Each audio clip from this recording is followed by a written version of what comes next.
The Raiders are doing everything they can to get prepared for rookie minicamp. Plus, can the Raiders offense really be top 10? That plus more on Friday's edition of the Locked On Raiders podcast for May 9th, 2025.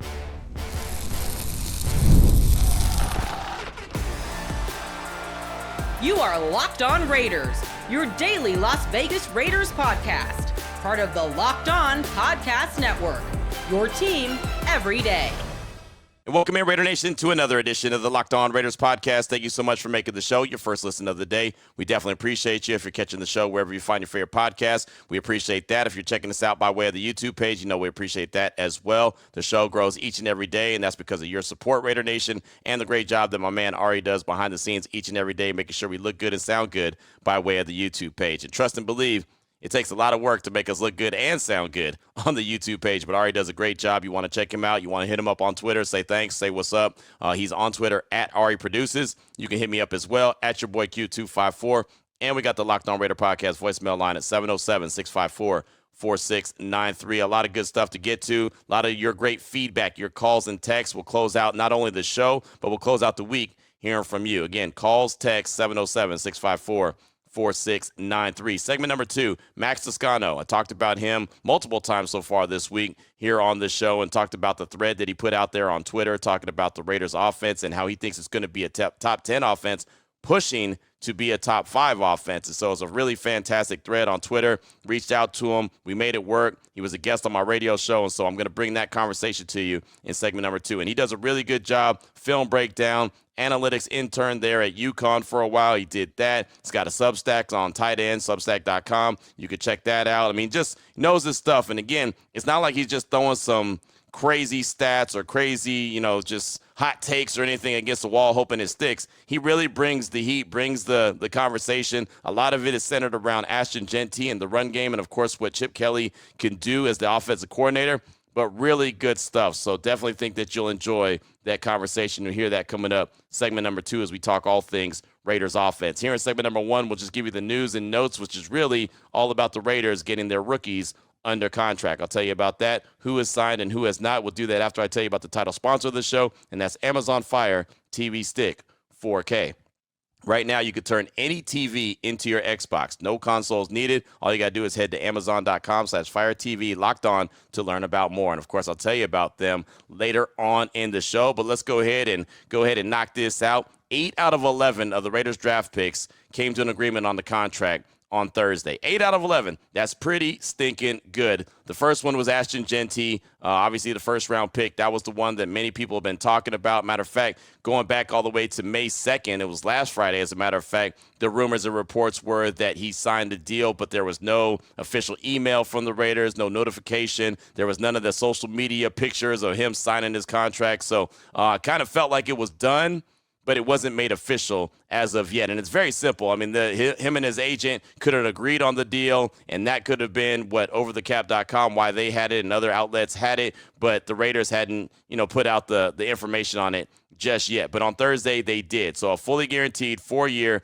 $35.8 million rookie contract, $22.7 million in signing bonus. So Ashton Jeanty, who's obviously going to be a big part of this Raiders offense, big part of this Raiders team in general, signed, sealed, and delivered ahead of the start of rookie minicamp, which is today, starting at 10:30 this morning. It goes from 10:30 to noon. So Ashton Jeanty is going to be out there. He'll be out there along with third-round pick guard Caleb Rogers, third-round pick tackle Charles Grant, fourth-round pick defensive tackle Tonka Hemingway, sixth-round pick defensive tackle J.J. Pegues, sixth-round pick quarterback/wide receiver Tommy Mellott, sixth-round pick quarterback Cam Miller, and seventh-round pick linebacker Cody Lindenberg. So 8 out of 11 guys signed, sealed, and delivered. The other 3 are coming soon, right? Wouldn't be surprised if by the time you're listening to this, I've already received 3 more notifications from the Raiders saying that they've got their guys signed. Who's still left to go? Second-round pick wide receiver Jack Besh, third-round pick Darian Porter, the cornerback, and fourth-round pick wide receiver Dante Thornton. So it's a lot easier now to get these contracts taken care of.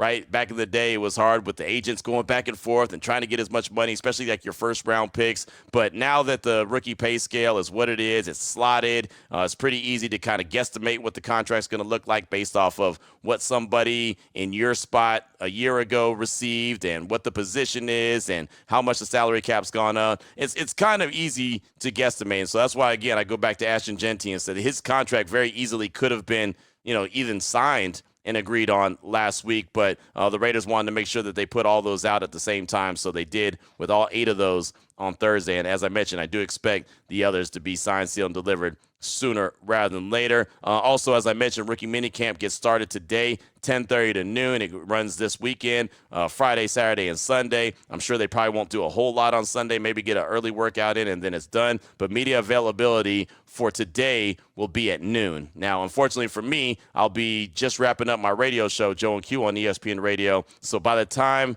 I try to hustle down to the facility, to get there, it'll be too late. They'll probably be already done. It's only going to be like 3 or 4 of the rookies that are actually going to speak. So I'll get that audio. I'll have Vinny Bonsignore. I'm sure the Raiders will stream it as well and send it to us. So I'll have that, bring it to the podcast on Monday, anything that stood out. Again, I'm sure Ashton Genty will talk. I'm not too sure who else is going to be speaking, but they usually will set up the podium right outside on the practice field, right up against the wall of the facility, and then the media will just kind of gather around. And so, again, going to miss out on that just because I got the radio show to do, but that's how it goes sometimes. So no worries, right? Anything that's been said that's pretty important or that I find to be pretty important, definitely have on the podcast coming up on Monday. And, of course, we'll talk about it on Raider Nation Radio 920 as well later on in the afternoon. But looking forward to it. When it's rookie minicamp, that 3-day, period goes. So the rookies get a little bit of taste of what the NFL's like. There's no pads are popping. There's none of that stuff, but they're just out there doing football activities. So I remember last year, Jackson Powers Johnson was just excited to be back out there. DJ Glaze, I'm just happy to be playing football, like stuff like that. So they'll just kind of get a little bit of a lather going. Obviously, I don't know how Pete Carroll operates his rookie minicamp, but I'm sure they're all pretty similar. And so that's what will take place this weekend. Then they'll get back to doing some OTAs, and then coming up at the beginning of June, that's when they'll get to mandatory minicamp. And then after mandatory minicamp, then they'll break for the summer. And then when they come back, it'll be all about training camp, getting that 90-man roster trimmed down to 53 men, and then boom, get into the season. And trust and believe it'll be here before you know it. So what's that Raiders offense going to look like, led by Chip Kelly, the offensive coordinator, and obviously the workhorse that they got in the first round, Ashton Genty? You'll hear from my guy, Max Toscano. Fantastic breakdown on what he believes the Raiders offense is going to be in 2025. You'll hear that next on today's edition of the Locked On Raiders podcast. Before I get to that, though, I do want to tell you about the title sponsor of the show. And again, that's Amazon Fire TV Stick 4K. Did you know your Fire TV is also an Xbox? You can turn any TV into your gaming and entertainment hub with Fire TV Stick 4K devices. No console required. All you got to do, grab your paired controller, subscribe or sign in to Xbox Game Pass Ultimate with EA Play included, and you're ready to go just like that. Dive into hundreds of premium titles, including EA Sports College Football 25 to Call of Duty, as easily as you stream your favorite shows. You need no console in every room to play games. How cool is that, right? And then if you, of course, you have your Fire TV Stick 4K, it makes it possible to keep playing from just about anywhere. And if you already have a console, that's okay. A Fire TV Stick 4K device is more affordable and easier to travel with, allowing to take you or your kids' games wherever you want, and you could plug in. It's that simple. It's a lot of fun, and it's convenient. Head to Amazon.com/FireTV Locked On to get started. That's Xbox Game Pass Ultimate subscription and compatible controller are required, and it's available on select devices, including Fire TV Stick 4K 2nd Gen, Fire TV Stick 4K Max and 1st and 2nd Gen, and Fire TV Cube 3rd Gen. All right, Raider Nation, here we go. Segment number 2 of today's Locked On Raiders podcast. Want to jump into this conversation I had on my radio show, Unnecessary Roughness, on Raider Nation Radio 920 the other day with Max Toscano. He's on Twitter at Max Toscano1. So if you want to hit him up and say, hey, really good interview, or get a little bit more information from him, you can. Bengals Talk SI. Remember the tight end, Substacks.com. You can check him out there. Analytics intern with UConn. He's got some good football conversation. It's not a bunch of hot takes and just I'm going to go out on a limb and hope that I'm right at the end of the day. No, some really good stuff. And like I said, had a really good Twitter thread about the Raiders offense, saying they'll have a top 10 offense and push for a top 5. One of the tweets he said, Running backs are so back. With light boxes defining NFL defenses, someone who can make tacklers miss in space and force defenses to pack the paint are once again extremely valuable. Ask the Eagles. The Raiders drafted a special one.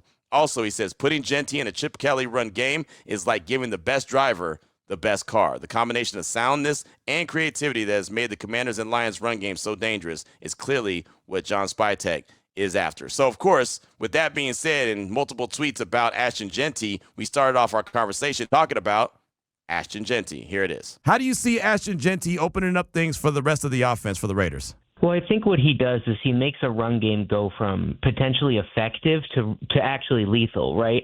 And I think that the biggest element in a run game is not that you can actually just stay efficient, although that's really important. It's that you can be explosive. And if you're going to scare defenses out of committing to the pass, which is usually what causes them to sustain more damage, you need to have something in the run game that causes them to sustain damage there.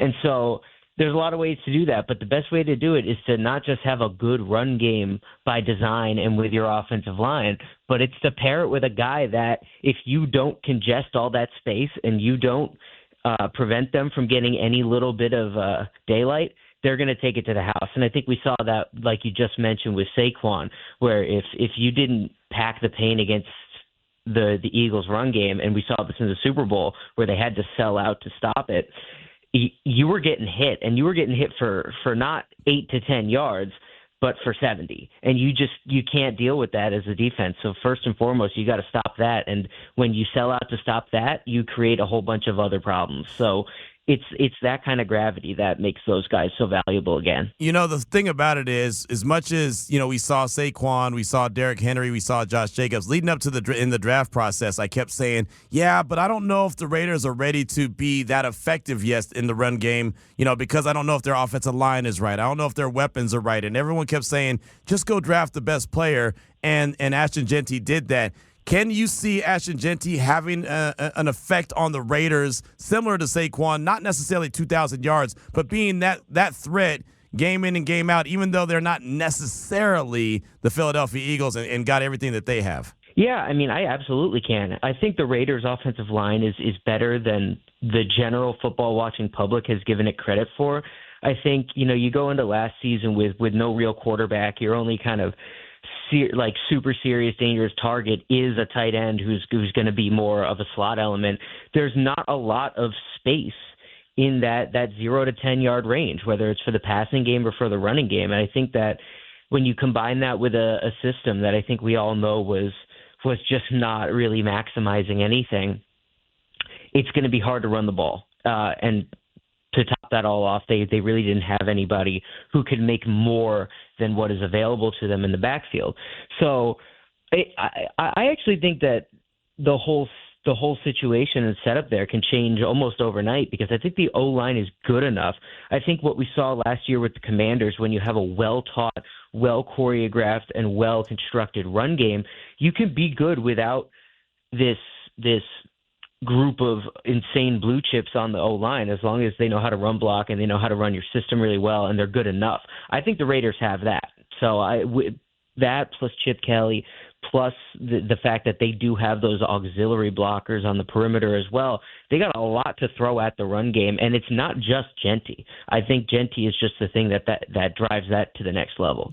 Something that you said was really interesting. It was one of my favorite lines. You said, putting Genty in a Chip Kelly run game is like giving the best driver the best car. I love that. I think Chip Kelly is a very creative offensive mind, and then you give him, it seems like the best car on the market, and that's what he's going to be able to do. How does this help Geno Smith out? How does all these weapons now that are around him and Chip Kelly as the OC, how much better does that make Geno? Oh, it makes the quarterback's life, whether that's Geno or a guy even like Brock Purdy or Jalen Hurts, who isn't quite even as good as Geno as a pure pocket passer and playmaker.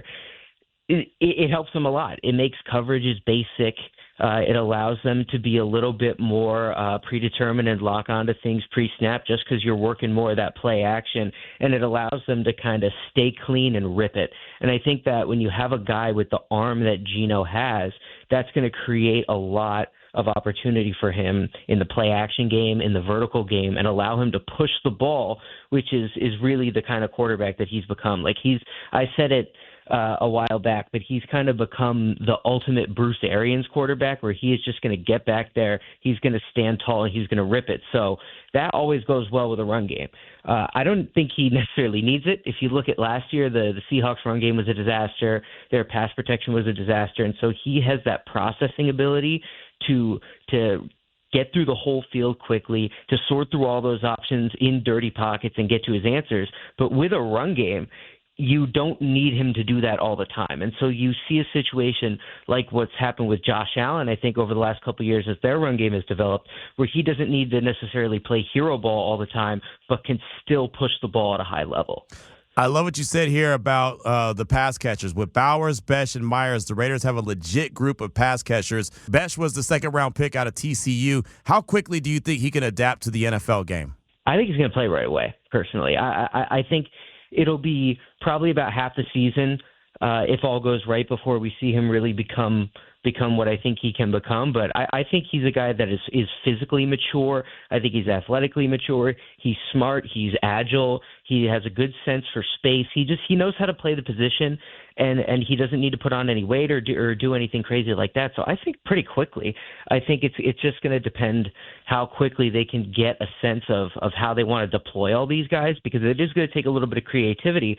But I think conceivably, like, pretty quickly. When you look at Brock Bowers, he's almost the best tight end in the business right now. He had a phenomenal rookie year. Michael Mayer was a guy that we were all excited about what that 1-2 punch could look like, but he stepped away for some personal reasons. He's back with the team now. What do you think it looks like now? How does Chip Kelly use that 1-2 punch with Brock Bowers and Michael Mayer at the tight end positions? Yeah, well, I mean, you need Michael Mayer. I think that as good as Brock Bowers is, and he's such a great playmaker, right? He's an elite athlete, whether for tight ends or receivers. He's quick. He's a great playmaker in space. He's not going to block defensive ends in line. And so Brock Bowers is not really going to be the only tight end on the field a lot if you want to do a ton in the run game. So he kind of needs to be handcuffed to that guy who can. And so what that allows him to do is range out as that sort of positionless receiver that everybody chases in tight ends but can never really find because it's so rare. He is that guy. So it frees him up to be what he is, which is that flex target in the middle of the field, that yak threat, and occasionally that field stretcher from the slot. It's important. It's all dirty work from Mayer, but it's really important stuff. Max Toscano is with us here, Raider Nation Radio 920 Unnecessary Roughness, talking all things Raiders offense. How much do they need a guy that could be that home run pass catcher? Like Trey Tucker's got a lot of speed. Their fourth-round pick, Dante Thornton out of Tennessee, he's got a lot of speed. Do they have to have that element to be able to get that offense where you think it could potentially go, being a top 10 offense? I think it's nice. I don't really think it's necessary. Before Jameson Williams broke out last year, the Lions didn't really have that either. I mean, they would throw up a couple deep balls to Khalif Raymond every now and again just to kind of keep defenses honest. But I think Trey Tucker can do that. It's just not that important as far as creating explosives anymore, because what people think about when they think of explosive plays is stuff that goes over the top. But the bulk of explosive plays in the NFL and in NFL passing games particularly are behind the linebackers and in the seams, whether it's on play action, whether it's throwing to that tight end up the seam on straight drop back or whatever it is. That's how you're getting a lot of chunks. And if you look at the Lions, they're just ripping 15 to 20-yard in-breakers over and over and over and over because they have all those bodies in the box to deal with their run game. And I think that if you have that and you have the receivers that can win on those in-breakers and work the middle of the field like that, which guys like Bowers and Besh really, really are, then I think they have enough to be really explosive, especially with a quarterback who is going to be able to make the best of any situation he's in, let alone a good one. What does Pete Carroll bring to the table, in your opinion, just from the outside looking in, taking over as the Raiders head football coach? Well, what's so great about Pete Carroll to me, and would excite me if I were a Raiders fan who's been looking for some degree of adult in the room experience, is that Pete Carroll has proven that he can be a head coach at a high level in this league. And recently, like, you look at the way they were able to reinvent around Geno and make a playoff run with a roster that I don't think any of us expected to be all that great. It's proof of concept that you have a guy in there who knows exactly what he's doing and knows how to create an organization, who knows how to run practices, who knows how to get people ready for games, who knows how to keep this whole ship moving forward. That's huge, and I think that that's something that is now underrated when you can find it. I think the Patriots found it in Vrabel as well. But if you have a guy like that in there, you can kind of sleep well knowing that you're probably not running the same risk of sinking as somebody who just hired a coordinator based on what they did schematically in an offense for a job that is really totally different from that. Well, yeah, there's definitely proof of concept now with Pete Carroll with the Raiders, and that's something they haven't had in a very long time. Well, Max, this has been fantastic. We'll close out with this on your Twitter. The Raiders will have a top 10 offense and push for a top 5. So bottom line, for them to have that top 10 offense and push for a top 5, in your opinion, what has to happen? That run game has to get going. I think if you look at the Lions, you look at the Bills, you look at the Eagles, you look at the 49ers 2 years ago before all the injuries last year, and you look at the Commanders this past year, the common thread is not necessarily that they all have these elite drop-back passers, because the Lions and Eagles really kind of don't. And the 49ers as well. They have stability there, but they have elite run games, and they have sequencing off of it in the passing game, and that creates all that explosiveness. So that it all starts with the run game, and I think they do need Jack Bech to hit the ground running as that slot target, and potentially even doing some ball winning and physical stuff outside. I think that they're going to need those two elements to kind of come together, and Bowers is going to need to continue to build. And I think if those two things happen, I think they're in good shape. I really do. I don't think there's as much projection involved in there as that tweet would kind of indicate. I think that there's a lot of elements that need to come together, but I really have a lot of confidence that they will. I don't know about you, but I thought that was some really good stuff. There's times on my radio show where I do an interview like that one, and I think it's really good. And when we go to commercial, I jump up and I'm like, woo, let's go. Like, I get really excited, and Ari's in the studio like, oh, man, this dude's losing his mind. Or people in the building are like, what is this dude yelling at? Why is this guy so angry, right? It's the angry black guy. No, I'm just fired up, right? Because, again, I love this stuff, right? And so whenever you have a really good interview where you feel like it's very informative and you get some real good quality stuff, whether that's a guest that's super popular, right, and obviously it's a big name, or a guy like Max Toscano that just breaks it down offensively like he just broke that down. That's one of those that you hold on to and you're like, yep, that's that one right there. So I thought that was fantastic. Hopefully you enjoyed that as well. And again, realistic thoughts on how the Raiders could have a really good offense going from where they were last year, 27th, to possibly top 10 as Max believes. Now, again, just because he said it, just because the Raiders drafted good players, have some good players on the rosters, don't mean it's going to happen. They have to go out there and put in the work. But you can see the path to, if they do it, they stay healthy, maybe a little luck here and there, and the guys that they expect to perform, namely Ashton Genty, everything really starts with him, then, yeah, there's a possibility, and that's what I'm here for, and that's what I'll be looking forward to. And, of course, what he was saying, I'll have in the back of my head as well, so I could think, okay, that's what Max was talking about here. That's what Max was talking about here. Oh, that needed to be. You know what I mean? Like, it's kind of cool to be able to compare and contrast and remember some of the really good conversations that we have along the way. So that's what I got for you for segment number 2 of today's Locked On Raiders podcast. We'll hear from you as we close out the week and close out the show. 707-654-4693. We hear from you next. Before we get to that, though, I do want to tell you about another great sponsor here on the show, and that is LinkedIn. As a small business owner, your work doesn't end when the clock hits 5. Your business is always on your mind, which means when it comes time to hire, you need a partner that works just as hard as you do. That's where LinkedIn Jobs comes in. When you clock out, LinkedIn clocks in. LinkedIn makes it easy to post your job for free, share it with your network, and get qualified candidates all in one place. So how does it work? Post your job for free. LinkedIn's new feature can help you write job descriptions, then quickly get your job in front of the right people with deep candidate insights. And a pro tip, you can add the hashtag hiring frame to your profile picture to double your reach to qualified candidates. No wonder 72% of small businesses say LinkedIn helps them find high-quality hires. Again, post your job for free. LinkedIn.com/LockedOnNFL. That's LinkedIn.com/LockedOnNFL to post your job for free. Terms and conditions apply. Here we go, Raider Nation. Segment number 3 of today's Locked On Raiders podcast. Your calls and text draft that Locked On Raider podcast voicemail line, 707-654-4693. Let's start things off with AB Raider calling from San Diego. He's calling to talk about last year's draft with Tom Telesco as opposed to this year's draft with John Spytek. Here he is, AB Raider from San Diego. Hey, what's up, Q, Ari? AB Raider here from 619 San Diego. Just kind of wanted to speak on Telesco versus Spytek's draft. I feel like Raider Nation was underwhelmed by Telesco's draft last year because there was so many holes that needed to be filled, and we went through a lot as an organization within a short amount of time. It feels like when you get the meal, when we went to McDonald's, we only got the soda with Telesco. There were so many things that needed to be filled. But now with Spytek, we got Geno Smith. We already had Bowers from Telesco's draft. Then we picked up Ashton Genty. It feels like a more complete meal now. It feels like, okay, now we're getting the wheels turning. And, maybe Telesco did have a good draft. Maybe he didn't. I remember last year I was very underwhelmed. But I feel like the way that Spytek is going about it, and maybe Telesco had this plan too.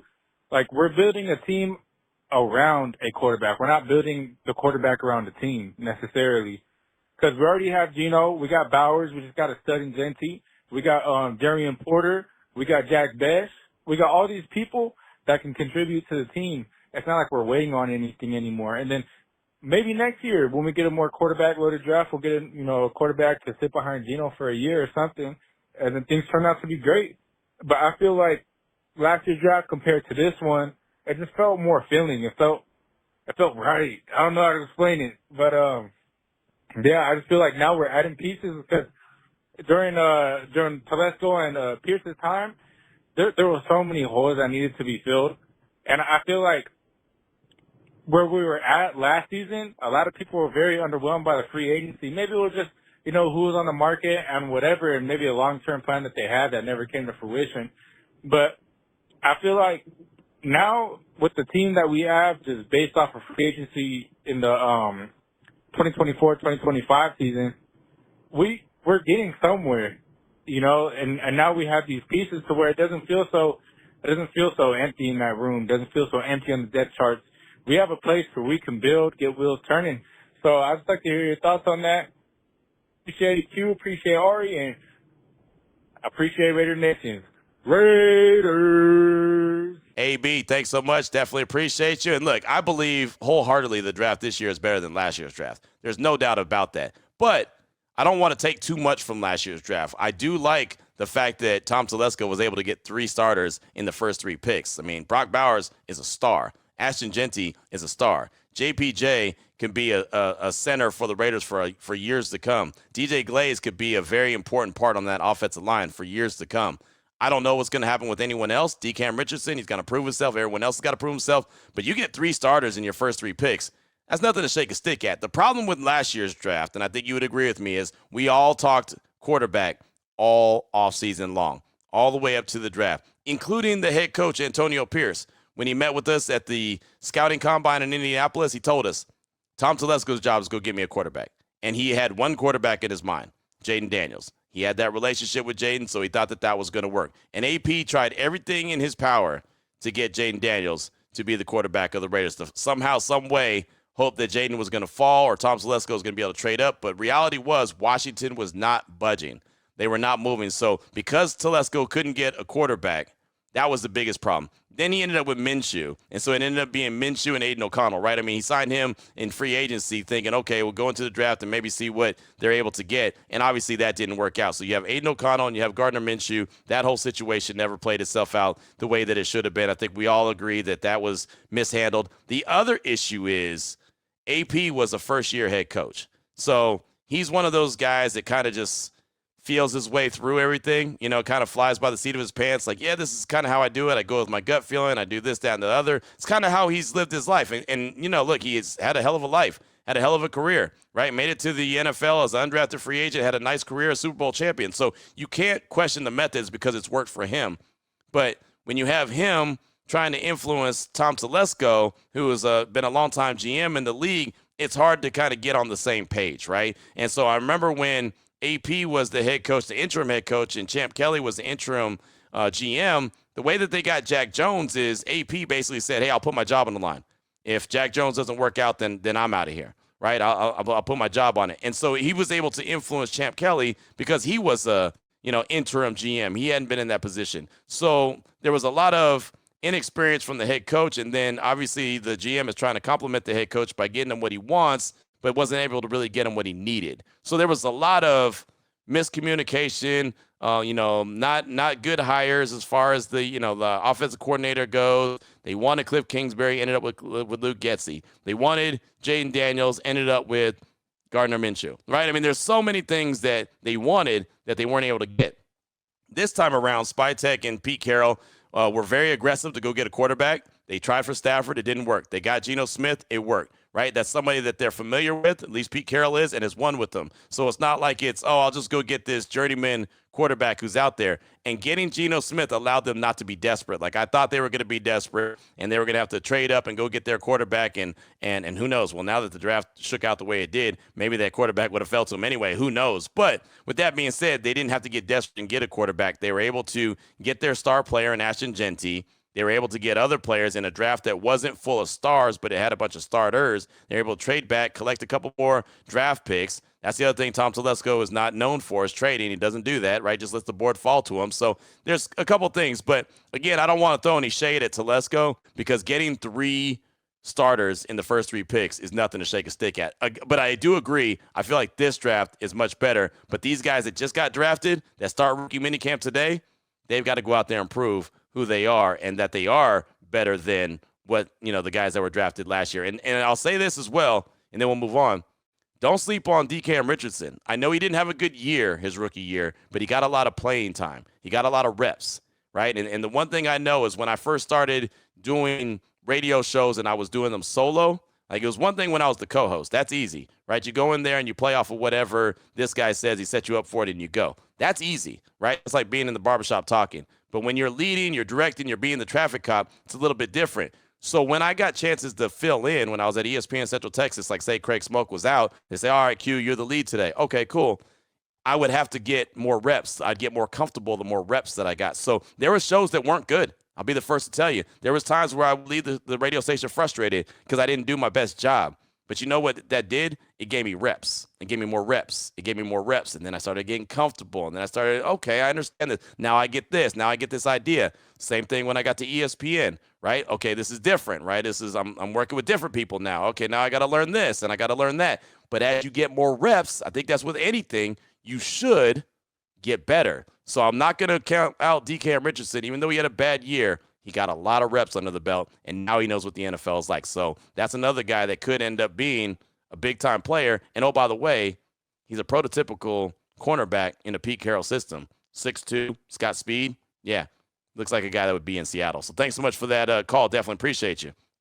Up next, got a text from Fitzy in the 603. He said, hey, Q, just wanted to toot my own horn for a second. I've gotten everything I want this offseason. I wanted Carroll over Ben Johnson, a proven roster builder, and a leader over unknown first-time head coach. In the draft, if you remember my previous text, I said pull the trigger on Genty at 6. Now, hopefully we can notch a winning season since everything else is going my way. I know it's a stretch because the defense lacks depth, especially at edge rushers. Joe Burrow is the latest prime example of what I said for years with Carr. You aren't winning many games no matter who your quarterback is if your defense gives up a ton of points. Maybe I'm wrong about our depth and we'll be fine. Anyway, that's my toot. Thanks for what you do, Q. Have a great Memorial Day weekend, vastly approaching. Fitzy from 603. Fitzy, thanks so much. And, hey, it's cool, man.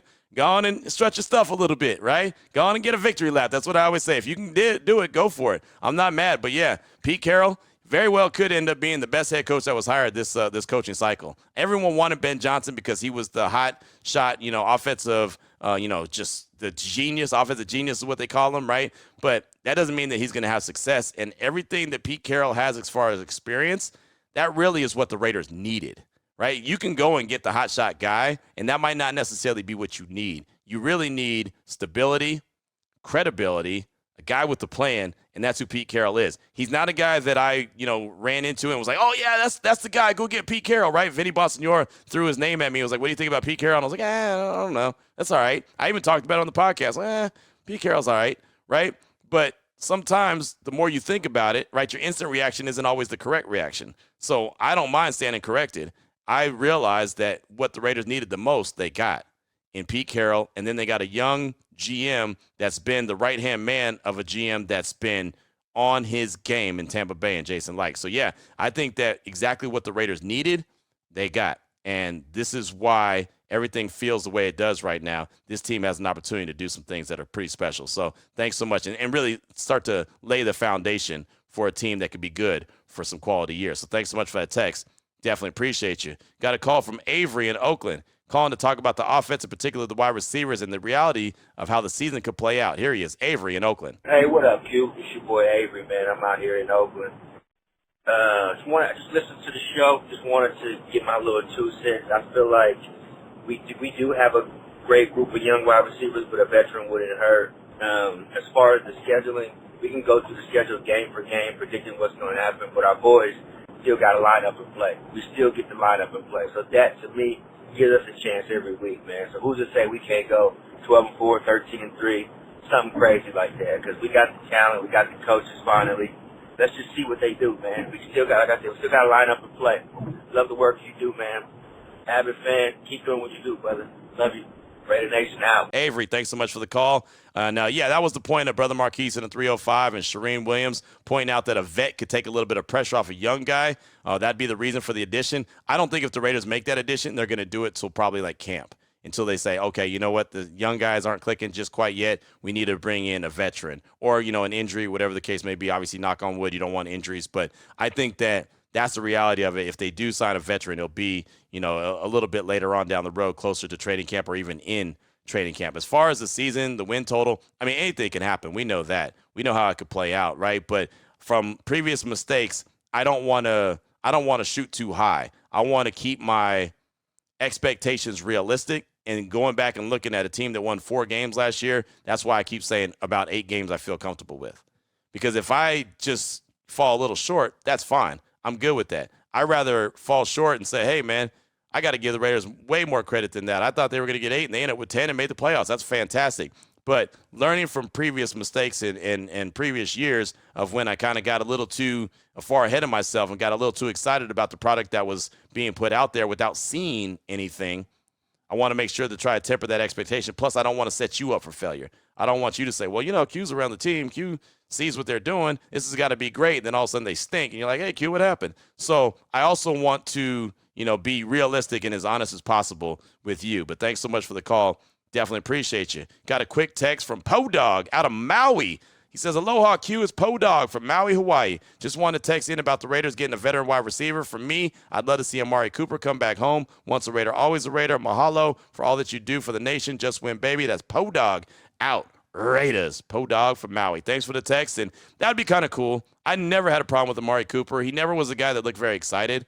Never looked like he was very happy. Even when he was like winning in Dallas, still didn't look like he was very happy. It's just kind of his personality. He didn't do a whole lot last year in Buffalo. I thought that was going to be a good addition in Buffalo because he's not a guy that is going to, be a diva and yell and scream for the ball and throw a tantrum when he doesn't get the ball. But the fact that he just didn't really make a big difference for Josh Allen and the Bills kind of made me think, like, how much does he have left, and does he really even truly care to play? But like I said to Avery, if anything, they might sign a veteran wide receiver in training camp when they realize that, okay, yeah, we need a guy to take a little bit of pressure off the young guy. Thanks so much for the text. I appreciate you. Enjoy Maui. It's one of my favorite places on earth. Up next, got a call from Radical Rip, the Raider fan. He's calling to talk about the show as a long-term Raider fan. He's been a fan since he was 15 years old. He's now 72. Here he is, Radical Rip, the Raider fan. Hey, Q, this is Radical Rip, the Raider fan, man. I haven't left any messages to you or said anything about your great show you put out, man. You get a lot of information. Really appreciate it, man. I'm 72 and been a Raider fan since I don't know, 15, 14, 13, somewhere in that area. Anyway, bro, I just want to tell you, man, you're fun to watch this Thursday because you are bumping, bro. You are so full of energy because you're happy. And that's a Raider fan, man. That's the way it is. That's the way we are. So I just wanted to call and just say, hey, man, thanks for what you're doing, and I'm glad to see you have a smile on your face, man, because I know there's been some times you really weren't too happy. Okay, buddy, have a great day, man. I'll call you back and have a little bit more football talk, okay? Bye. Rip Man, Radical Man. I got to think of a cool name. Radical Rip Man. How about that? Thanks so much for the call. Appreciate you. And it's funny, man. I mean, it's happy is fun, right? It's fun to be happy, right? It's a good thing. And doing this show, I honestly should be happy every single day. And I, for the most part, am.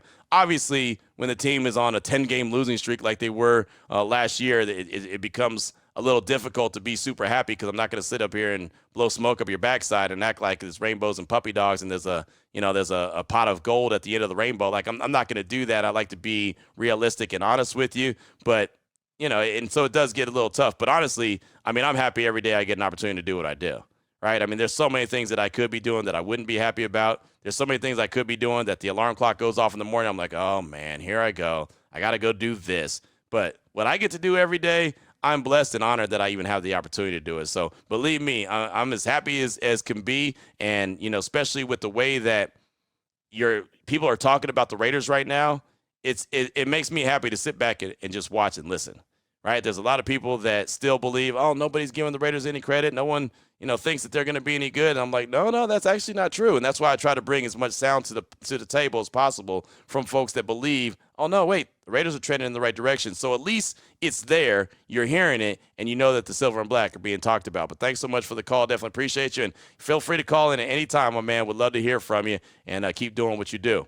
Up next, and just got time for a couple more, got a text from Southern Indiana Raiders. It says, hey, Q, Southern Indiana Raider here, listening to the podcast today. I heard Soul Patrol's call, and it got me thinking. He said the offensive line was atrocious. I'm not saying that he's wrong, and maybe I'm drinking the Kool-Aid again, but I think that they were atrocious. They were atrocious, and they have a chance to be much better now. Am I way off base in thinking that? That's Southern Indiana Raider on the text. Thanks so much for the text. Appreciate you. That's been my question really all offseason. Since Pete Carroll and John Spytek both told us that they like what the offensive line did, especially towards the end of the season, and felt like that there was something to work with, and they didn't do a whole lot to it. Right, they really didn't. Obviously, they've got a new offensive line coach. Pete Carroll's son is in place. They went and signed drafted a couple guys along the offensive line. There's obviously some other dudes that are there to compete as well. They signed Alex Kappa. They didn't do a whole lot, right? Andre James is gone. They're sliding JPJ over to the center spot, which is his true position. It could easily just be health and a couple different position changes, and maybe a little bit of depth could make them a lot better than what they were last year. I'm a wait and see on it. Right? But there's been a lot of people that are talking about the Raiders' offensive line isn't bad like a lot of people think it is. Right? And that's why we had so many conversations about should they or should they not go and draft an offensive lineman early in the draft just to kind of solidify that, or should they go with the home run hitter? Well, as we know, they went with the home run hitter. So clearly they believe their offensive line is better than maybe a lot of us believed it was when the season got wrapped up. So thanks so much for that text. I do appreciate you. Let's close this out with a call from Howard in Oakland, California. He's calling. Remember, he said he's the voice of reason. He's calling to give Raider Nation his best PSA about the upcoming season. Here he is, Howard in Oakland. Hey, Q. This is Howard again from Oakland, California. Look, the voice of reality. Look, like I said, I've been a Raider fan since 1966, and so I've lived and died with the Raiders. I've really lived the 60s, the 70s, the 80s, and the early 90s, and I've died since then except for 2002. And look here, I'm a big-time Raider fan. You cut me, I bleed silver and black. So I'm not being negative, but I'm just being realistic. Look here, me, you, and everybody else, Raider Nation, listen, hold your roll. I'm going to tell you again, Raider Nation, hold your roll.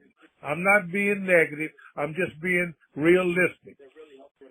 We don't know what the Raiders going to be.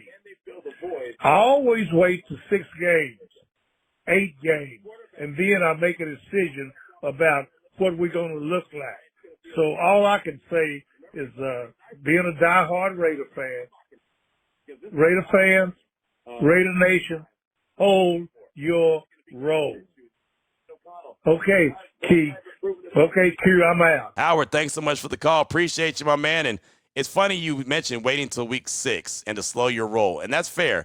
But it's funny, on my radio show on Thursday, I asked the question about there's so much positivity around the Raiders right now. What would be a disappointing season? And I backed that up with you might not be able to answer that question right now because you might want to see how it goes week to week, right? At least for a handful of games, see what they look like as far as how competitive they are, right? How do they execute? What does the coaching look like, right? Do they look like their offense is clicking, right? There's a lot of things that could weigh into if this is a good season or not a good season, and it could be more than wins and losses. So I totally understand where you're talking about slow your roll, and especially, been there, done that, having off seasons where like, man, the Raiders are making some big moves. We've seen off seasons where they've actually won the off season only to not done anything in the regular season. So I totally get that.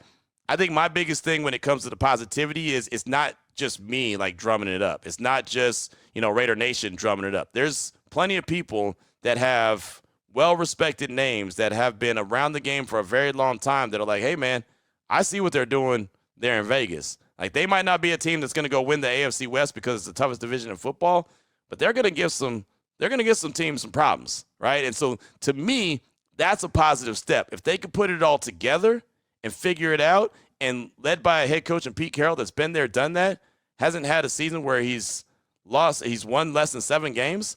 To me, that's a step in the right direction. Obviously, we'll get the schedule next week on the 14th, and we'll know every game, every date, where the bye week is, how many road games they have in a row. We'll know all that stuff, right? How many primetime games they have. We'll know all that stuff. We'll be able to get a better idea of where we feel like the tougher part of the schedule is, the easier part. Not that any of it's easy, but we'll have just a better idea on a lot. But I just think that with the positive, at least conversation that's going on right now, I think that's a nice tip of the cap to what the Raiders have done in going from trying to be, an unserious organization, not an entertainment purposes only organization, but being a serious organization, something we've been talking about for a few months. So we'll close out with that. Howard in Oakland, sound like a dude at the barbershop, huh? Howard, you've been to the barbershop and gave those truths before, right?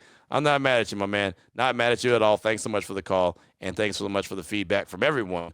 Text line, phone line, it is all good. 707-654-4693. So, Raider Nation, that's going to do it for the week. We'll be back on Monday. Hopefully everyone has a fantastic weekend. Hopefully everyone has a fantastic Mother's Day. Shout out to all the mothers out there. Happy Mother's Day to anyone who's out there. We definitely appreciate you. Obviously, without you mothers, there aren't us, right? Without the mothers, we ain't around. So we definitely appreciate them, but definitely have a great weekend this weekend with your moms. That's for sure. So until Monday, Raider Nation, take care of yourself, take care of your family, love on your family. Most importantly, as always, just win, baby.